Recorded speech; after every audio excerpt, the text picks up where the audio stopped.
Welcome to the Farmish Kind of Life podcast, where we talk about homesteading stuff and life stuff and everything in between. Join me, Amy Dingman, as we explore big questions on a little farm. Hello, everybody. Welcome back to the Farmish Kind of Life podcast. Today is Tuesday, July 2nd. This is episode 285. Thank you so much for coming back here today. This is the Farmish Kind of Life podcast, where I get on the microphone once a week and talk for about 20 minutes about something that hopefully inspires you to keep living a better life. I am Amy Dingman. I live in central Minnesota on a 5-acre homestead where I try to raise a lot of the food we eat and be a decent person. And it doesn't really get more complicated than that. What are we going to talk about today? Today's topic, we're going to talk about confidence. In the sense that I think a lot of us walk into a room assuming we are the weird one, we're the off one, we're the not cool one, we're the nerd, we're the one who's trying to find a place to sit in the lunchroom and we don't really fit anywhere. And I'm going to talk about this because I'm going to tell you about something that I learned by watching a stray cat that showed up at our farm recently. This will all make sense as I get into it. But before we get to the main topic, what's been happening on the Lifestead? Well, we are in July. Happy July. July at our farm means that raspberries are finally getting ripe, so that's awesome. July also means the mosquitoes are out in full force. And that actually makes picking raspberries kind of difficult because, man, are there swarms of mosquitoes in the raspberry bushes. So that's always fun to try and figure out how you're going to make the raspberry picking happen without turning into one giant mosquito bite. But we survive, right? July here at our house is watching things grow in the garden and waiting on things to grow in the garden and getting excited because you can see little baby cucumbers or a ton of yellow flowers on your tomatoes. And let's see what else. July is mowing again and again and again and saying, didn't I just mow like 4 days ago and it already looks like we've got a hay field in our yard. July is also trying to fit in all the visiting that you want to do in the summer and all that relaxing or fun stuff you want to do in the summer. You're like trying to fit that all in with the increased work you have because it's summer. So especially if you're someone who lives on a homestead, you're like, this is my busy season, but this is also the season that I want to go do all that fun summer stuff and spend time with my family and my relatives and all that. It can be a struggle. July is also when you're starting to wonder, is my house ever going to be clean again?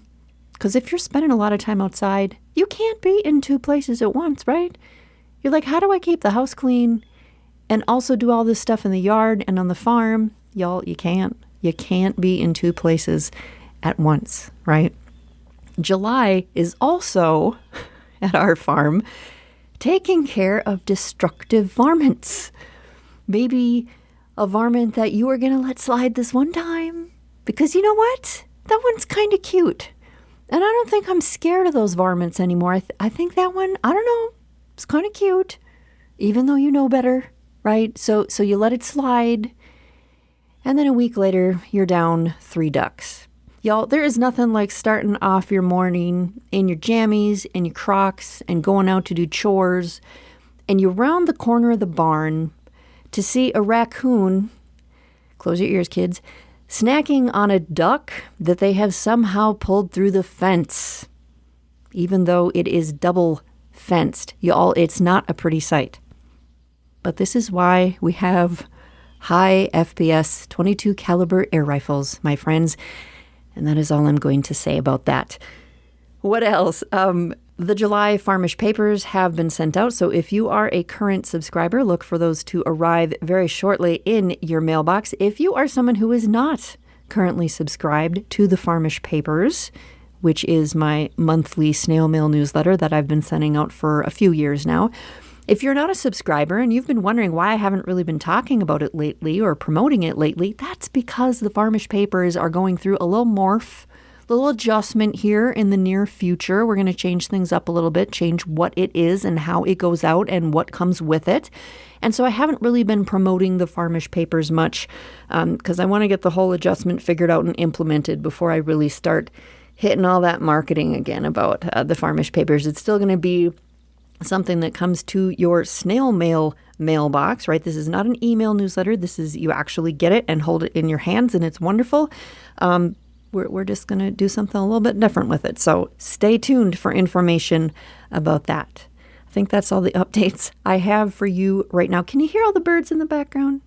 I love it when I do my podcast recording when the weather is nice because I have the windows open. We don't have the air running yet at our house. I know some of you are super jealous because you're like, it's 95,000 degrees. The temperatures have actually gone down here. It's barely been in the 70s. We've had a couple days where it barely got out of the 60s, and the lows have been like 45 at night. What is going on? Mom Nature, make up your mind. Let's average out the weather that's happening all over. We've got people with 14 inches of rain. I had a friend, she just posted on Facebook that southern Minnesota, I think she lives, 14 inches of rain in the month of June. Y'all. Mom Nature, can we just spread that love out so everybody's getting enough? Nobody's getting too much. Everybody's just getting enough. Can we just make that happen? I don't know. We'll see what we can do. All right, let's head over to the main topic and talk a little bit about something I learned about confidence from a stray cat. So I live on a farm in Minnesota, and would you live out in the country, especially in Minnesota? I've heard that this is a problem, especially in Minnesota. You're going to see your share of stray cats. This is not an issue in other states, I have heard, apparently. I think it's because in Minnesota it costs so much, hundreds of dollars, to get a cat neutered or spayed. So that's another rant for another time. Yes, there are low-cost clinics, but generally if you're going to go to a regular vet, it's going to cost you hundreds of dollars to get this done. So there are lots of stray cats in Minnesota. So if you live in the country, you live on a farm, you are going to see your share of stray cats. And whether we see a cat just because they're wandering through or it's because someone drops the cat at our house, which has also happened. We've had lots of extra cats here since we moved here in 2011. Now, I'm kind of a softie, and if I see a stray cat, I'm going to put out some food for the stray cat. I think maybe there's like if cats have Facebook, if they have their own like cat Facebook, I think there's probably a post there somewhere that says, hey, central Minnesota, if you go on this one road, it's a dead-end dirt road and there's a big red barn. If you show up there, you're going to find some cat food out. So just go there. Okay. So we have lots of extra cats show up. Okay. And generally when they show up, they are very skittish and they will hide. And they'll generally kind of camp out in one of our outbuildings. They don't generally show up in the main barn because that's where all of our other cats are. That's where the official mousers of Clucky Dickens Farm live, right? So you will maybe see a cat that you don't recognize kind of zip past you in the yard. It's trying not to be seen, or you'll see them like poking their head out from something. They're not just like out there going, hey, here I am, right? So you see them kind of in the background, kind of off in the distance, right? Well, a little while ago, a couple weeks ago, there was a big black stray cat that showed up. And I decided his name was Alexander because everything that shows up in our yard, it needs a name, right? Whether it's here for 30 minutes or 30 days or stays forever, it needs a name. And so this cat's name was Alexander. And here's the thing about Alexander. Alexander showed up and I looked outside and he was just sitting there, just hanging out. He wasn't hiding, nothing like that. He was in the yard differently than any other cat that has ever showed up here. Alexander walked in like he was supposed to be here, like he belonged here, like he knew what was going on, okay? He didn't act like a bully. He didn't act like he owned the place. He didn't act like he was going to take over. He just kind of acted like, hey guys, what's up? How about that weather we're having? Mind if I join you for a bite to eat? Right? That's kind of what he's saying to all the other cats. Now, normally when a stray cat shows up and finally makes themselves known after kind of sneaking around, the other cats generally aren't super receptive, right? They want to chase him off. They're like, we don't want you here. The thing with Alexander, the big black stray cat, watching the other cats interact with him was super interesting. It was like they didn't know what to think. It was like they were all looking at each other thinking, wait, do you know him? Does anybody know this guy? Is he supposed to be here? Maybe he's supposed to be here. I don't know.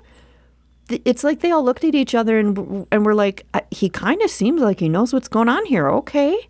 And then I would look out and they'd all just be laying in the yard together, soaking up the sun. Like, what? It was so crazy to watch because I've never seen that with any other cat that has shown up here since 2011, right? It was so crazy to watch. And it made me think about something as I was watching him. Maybe sometimes humans need to be a little bit more like Alexander. When we enter something new, when we enter something we don't necessarily know, it's a new place, it's an event we have to go to, we're meeting people that we don't have a history with, sometimes even when we do have a history with them, sometimes we make entering the group harder than it really needs to be. Because if you're anything like me, we always assume we are the different one. There's nobody like us. We're the weird one. People aren't going to like us. We're being judged. We've got this whole scenario figured out in our head of what other people are thinking about us as we enter this, as we enter the new event or we enter the new situation, right? What if instead of thinking about all the reasons that we don't belong and why everyone is probably judging us or wondering how long it's going to be before they kick us out, what if we walked into the situation like we were supposed to be there? What if what we perceive as someone's judgment or their disapproval or their boredom with us is actually just a reflection of our discomfort and our unsureness of the situation? What if instead of thinking of all the reasons we don't fit in, we assumed that we had at least one thing in common with the people in the room or the people at the event? And what if we moved forward with confidence in that? Because here's the irony. Most people, like we walk into these situations and we're immediately thinking, what are they thinking about us? They're thinking this, I'm probably going to say the wrong thing, I'm probably wearing the wrong thing, all that, right? Here's the thing. People aren't thinking about you. Most people are not even thinking about you. I know I used to sit in front of the mirror, and I still do this, but you sit in front of the mirror and you're trying to figure out what to wear to an event. You've changed clothes and you change clothes and you change clothes and you're like, oh my gosh, what am I supposed to wear? And you know what? I can't remember the next day what I wore to that event unless I see it in the laundry. And you know what? I don't remember what anyone else wore either. And they probably don't remember what I wore. I get so worried about the small talk and what I'm going to say and what I'm going to do, and I don't remember any of it the next day, and I bet most people don't either. But you know what I've always remembered about an event or about a situation that I go to and I'm meeting new people or even people that I know and you've just like got a history and now it's weird and you're like, I don't know, they're probably thinking this and they read about this on Facebook and what we've got this whole like script in our head. Well, not script, that's not the right word. We've just got this whole story in our head about what they've created about us, right? We've created a story about what they've created about us, which probably isn't even true. It's probably not even anything they're thinking about. The thing that I've always remembered about any event that I've gone to, any situation that I've been in, I always remember the people who appear to be comfortable or appear to be confident, okay? They're just comfortable with who they are. They're there, they belong there. They know they belong there for the time that they're there for. There's a reason they're there. Okay, I'm here, this is who I am. Awesome, let's do it, right? Be comfortable with who you are. Be confident with who you are. Be Alexander, right? Alexander, the big black cat, passing through. He was only here for about 4 days. Just hanging out, being a cat, doing cat things, whatever. And then he moved on. I went to the eye doctor the other day, and the eye doctor was kind of falling all over himself to not offend me because he basically had to give me the news that as he said, it was time for me to start my progressive lenses journey, right? And he thought he was going to offend me because basically if you tell someone it's time for you to get progressive lenses, you're basically saying you're getting older, right? That's basically what you're saying in most situations. And I was like, you are not offending me, dude. That's why I'm here, because I can no longer focus on my book or my watch or my phone without taking my glasses off or, like moving. You know what I'm talking about? If you're getting older, you got to move with that book a little further away so you can see it. Like, that's where I'm at. I understand that. I'm going to own that. Okay. And if you can make me see, I don't care what you do to make me see again. That's great. You're not offending me. I'm comfortable with that. That's something that I've had to get comfortable with. Getting older happens to everyone if you're lucky, right? It's perspective. I recently posted on social media the other day about getting older and the whole eating well and moving more and how it's just not the same when you're like 20, right? So you may be moving a lot and you may be eating really, really well, and you're still going up a size in clothes, okay? And that has to do with hormones, and that has to do with your body just changing and all of that, right? Get comfortable with it. Accept it. Buy the bigger pair of jeans. Buy the bigger shirt. Buy the bigger bra. Or the smaller shirt, or the smaller pants, or the smaller bra, okay? Because everybody's body changes differently. We get older. Be comfortable with it. Getting older happens to everyone if you're lucky enough. It's perspective. Get comfortable with it. Be confident. You are who you are, and that's awesome. It is what it is. Know who you are. Be who you are. That doesn't mean be a jerk. That doesn't mean shove it in everyone's faces. It means know who you are and know that you belong here too. That's all. And I shouldn't say that's all, because that's huge. We spend so much of our time thinking about why we don't belong and why we're different, and not in a way that's necessarily good. We think about being different as not fitting in a bad way. Other people will take it and say, I don't fit in, and that's a really good thing, but they use it as I'm going to shove this in your face kind of thing. Stop. Stop doing that. Be in a room with other people who are not necessarily the same as you, or maybe they are the same as you. It doesn't matter. You all belong there. Okay? Have a conversation. Learn about life from each other. Walk in like you know you're supposed to be there. Be like Alexander. I am really, really glad that big black cat, that goofy black cat, passed through our farm for a few days on his adventures, because I learned a lot from that very comfortable cat. Those are the words that I have for you today. Just kind of what was on my mind today as I sat down to record, and I hope that you got something out of it. I hope that as you go into this week, if you are faced with any situations where you're feeling like, I don't belong here, or you kind of shrink back into yourself, and you'll know what I'm talking about, because you'll pay attention to it now. You'll be like, oh, that's what Amy was talking about in that episode. I want you to belong there, okay? You have every right to be there. You are who you are. Own it. Get comfortable with it. Be confident. You belong there. Thank you so much for joining me here today for this episode. There's a zillion podcasts out there for you to listen to, and you keep coming back here to listen to me babble about a little something every week. So thank you for that.